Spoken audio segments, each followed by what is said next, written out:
I've been involved in the industry since, gosh, I have to go back a ways. I would say 98, 99. About the end of my high school, I transitioned into a technical institute here in town, Rolla Technical Institute. During the process of the second half of my year with the Rolla Technical Institute, I was able to work with a telecommunications company and still get a grade, which was kind of nice. And that company was called Walker Telecommunications, and it just so happened that they were running cable out at the Gateway computer plant in Sioux City, Iowa.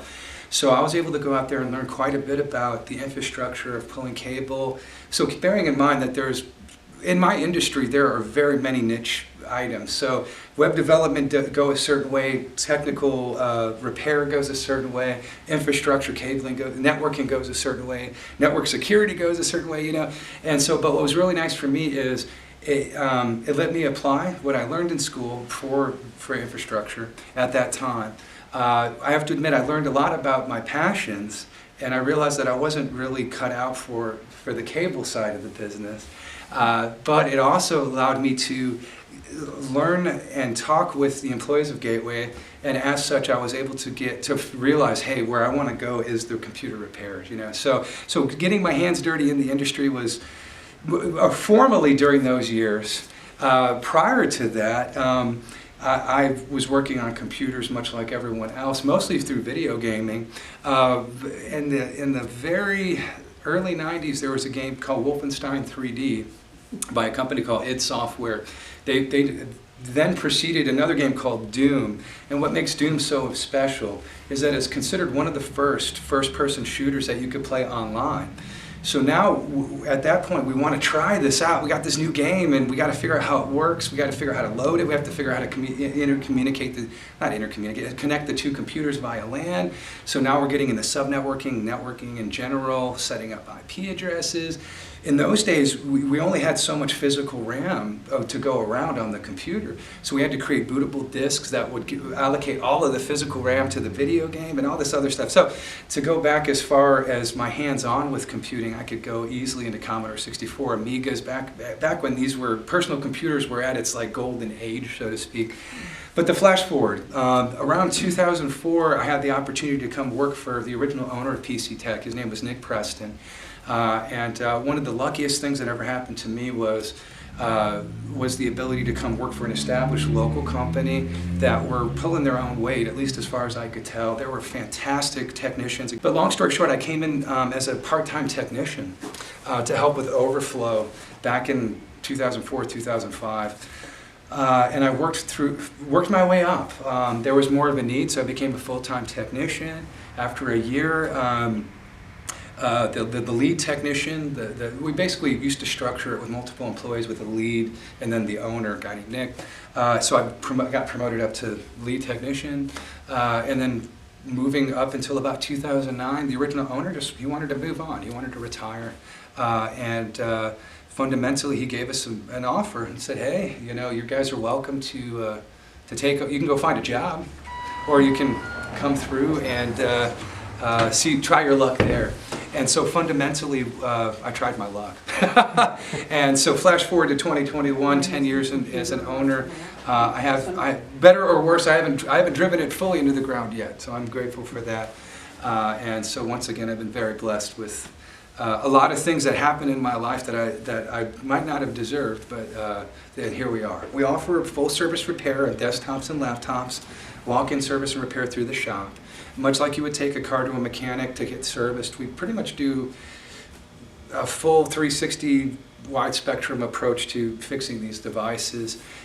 So laptop repair, desktop repair, Windows installations, physical upgrades to computers, software troubleshooting, backup of data recovery, all number of things were that. But we also do something called managed services. Managed services is kind of like where we act as in-house IT for local businesses. And so we kind of act as a pseudo IT department for a small business and it's more cost effective, really.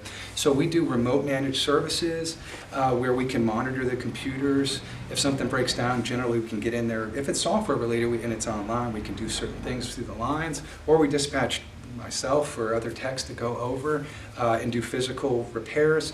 On the business level, we do servers, we do full networking, wireless networking, wired networking, setting up of what are called VPNs, set up all your printers, and then we manage it for them as well. So it's kind of a two-part thing. So we have walk-in service repair, and then we do IT support for local business as well. He also does custom builds. Oh, yeah, that's he likes true. to forget about that sometimes, but he does these amazing custom builds. He can customize gaming computers for different businesses. It really just depends on their needs. We've actually put out there before, like, we challenge you to, like, give us the craziest build and let us put it together, and he always meets the challenge. And you've hit the nail on the head too. We do sales on new computers, custom built machines, and we also, like, for instance, some enthusiasts, like from college or college students, they might buy a bunch of parts and then they put them together and they might have issue, so they can bring it to us and we do the build for them. And I champion that too, because I love the concept of sharing knowledge, and I also love the concept of there's a level of fulfillment you get for achieving a goal. You know what I'm saying? There's a feeling of accomplishment. And so you climb Mount Everest. When you buy a motherboard and you get a processor and then you get your RAM on there and you get your power supply and you turn it on and you get it screen, you're like, oh man. And so I love working with the kids and the students as well to help that too. But we don't do any software development. Video game repairs. We don't, unfortunately, Consoles. I can't fix video game consoles, especially Atari 400s, like the poor guy that came by, which I wish I could see, because back then they used real wood on their consoles. It's really kind of neat. So we don't do website development, mostly because of the level of maintenance required. You really need a guy you can call that will stop what he's doing, update your page, make sure you're forward facing your clients. Right. So we refer to other companies for that.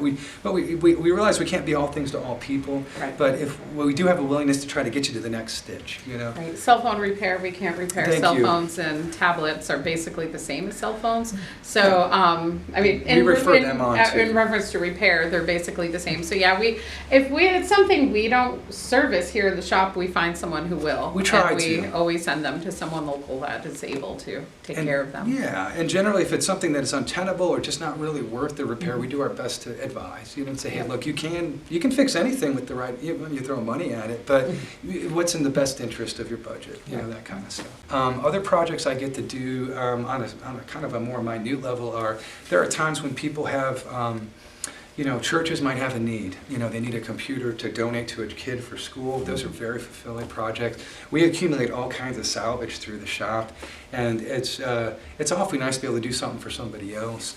I say that as I find the best way to get out of myself is to do something for somebody else. I can think of some stuff that was actually really fun for us to be involved in.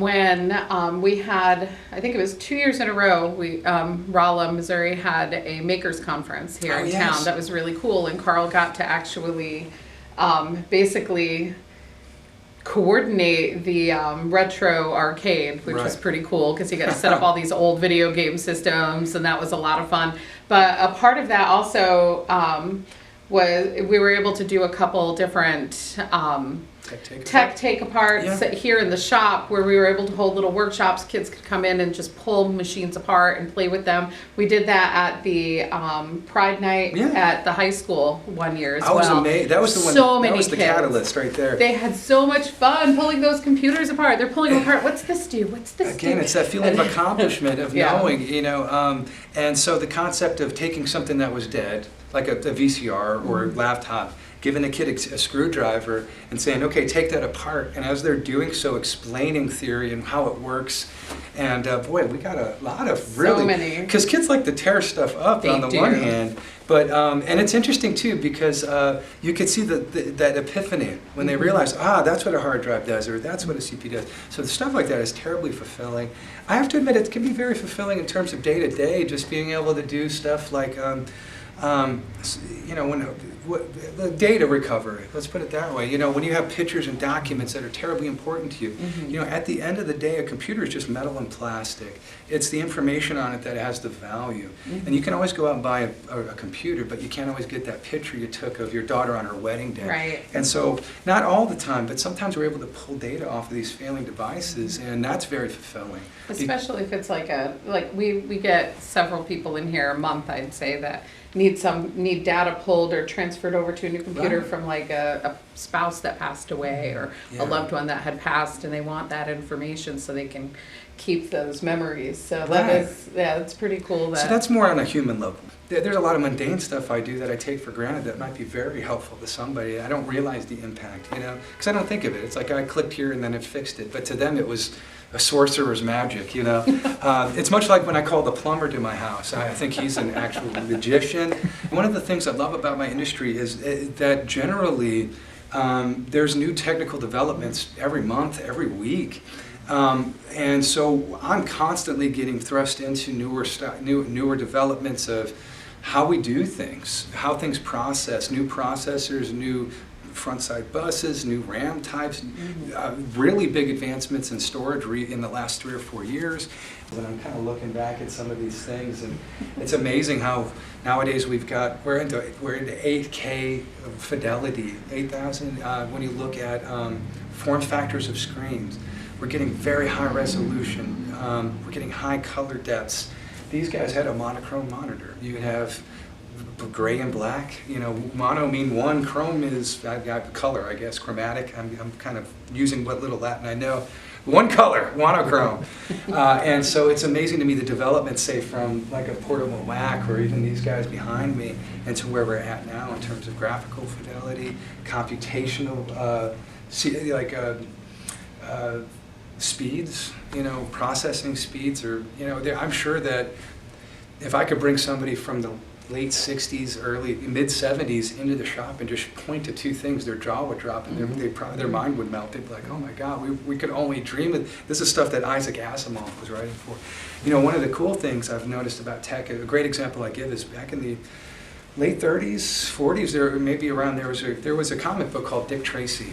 And Dick Tracy, they were doing some cool things. They had these little watches where you could talk to each other visually. You'd have a video feed. We do that now with the Apple Watch. We do that with iPhones.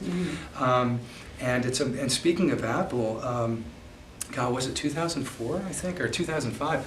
Actually, 2007. Don't quote me on this, but when they released the first iPhone, it changed the entire world forever. And one of the coolest, most fulfilling things about working in my field is that I get to see these changes as they go. I mentioned that 10 megabyte hard drive. You know, now I think they're getting into multiple 50 terabyte hard drives. You know, and they're fitting in a 3.5 package. It's just mind blowing. I share a lot of kinship with mechanics and anyone in a profession of service that works on a system. We do the same thing, we just do it on different things. And so our philosophies are generally the same. How you troubleshoot, how you approach a system, how do you figure out how it's broken, you know, and how do you figure out how to fix it, you know. And so we all have that common bond of a willingness to learn and a willingness to break it down and figure it out. And so that's fulfilling too. So hopefully that somewhere in there you got something that would help. I think so. That's awesome.